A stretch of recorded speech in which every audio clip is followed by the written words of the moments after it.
On va maintenant parler architecture. On va voir comment structurer un gros projet applicatif. Donc un projet, ça doit pouvoir évoluer dans le temps. On doit pouvoir ajouter des nouvelles fonctionnalités dans l'application rapidement. On doit pouvoir rendre une appli de bureau accessible par Internet. On doit pouvoir changer de base de données. Un projet, ça doit pouvoir être maintenu facilement. C'est-à-dire ne pas avoir besoin de 2 semaines pour traiter un bug. Ne pas être obligé de retester la totalité de l'application avant chaque mise à jour. Et surtout être sûr de ne pas faire de régression. Un projet, ça doit pouvoir être compréhensible, quelle que soit sa taille. Ça veut dire quand un nouveau dev rejoint l'équipe, ou même vous, quand vous vous y remettez 2 ans après, il ne faut pas passer 3 jours à rechercher comment ça fonctionne. Eh bien, le meilleur conseil qu'on puisse vous donner pour architecturer un gros projet, c'est de le découper. Et puis de ne pas mélanger le code métier avec l'IHM ou l'IHM avec la base de données. Et pour découper un projet, des modèles d'architecture, il y en a des tas. Vous les connaissez peut-être, le NTR, le MVP, le MVC, le MVVM. Bon, Marc, dans tout ça, tu nous conseilles quoi, toi?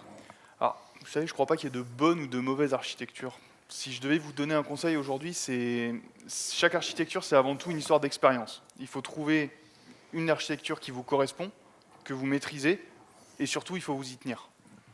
C'est vrai que la meilleure méthode pour développer, c'est la méthode que vous maîtrisez. Alors, pour que vous compreniez bien le principe du découpage, je vais prendre un exemple concret avec une architecture 3 tiers. Alors, dans une architecture 3 tiers, une application, ça se décompose en 3 couches. Il y a la couche présentation. Ça, c'est l'IHM, c'est vos fenêtres, vos pages. La couche métier. C'est le code métier de votre application, donc les collections de procédures, les classes, les composants. Et la couche d'accès aux données. Ça, c'est la base de données.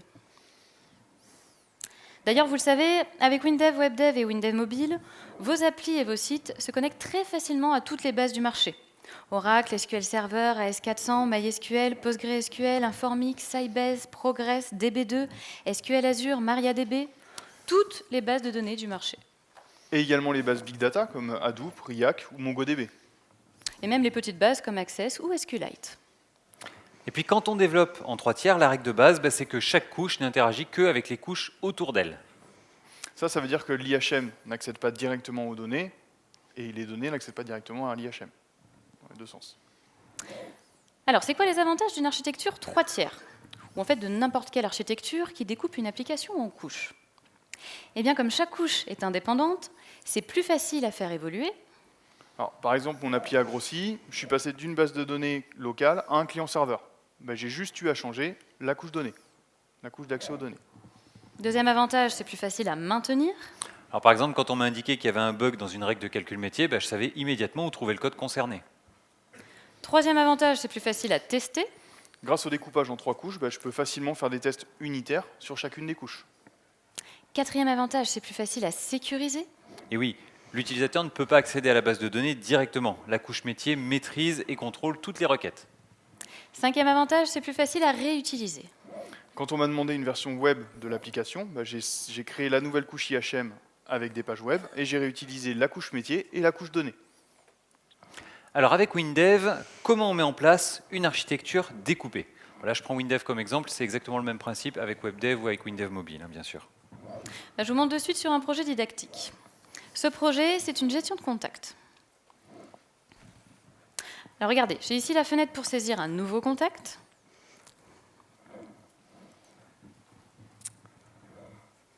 Alors, ça c'est la couche IHM. J'ai été perturbé.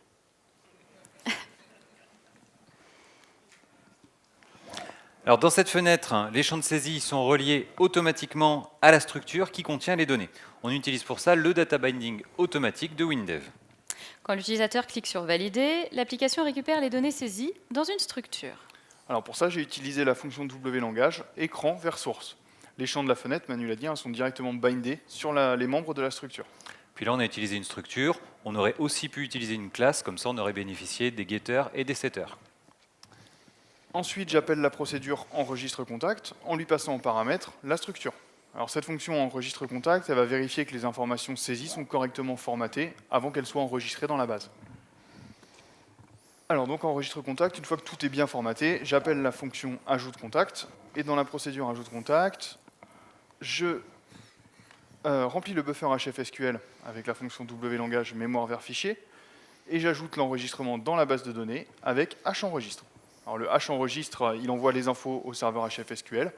La procédure ajoute contact, c'est la couche donnée. Voilà, on vient de voir que mettre en place une architecture 3 tiers en W langage, c'est facile.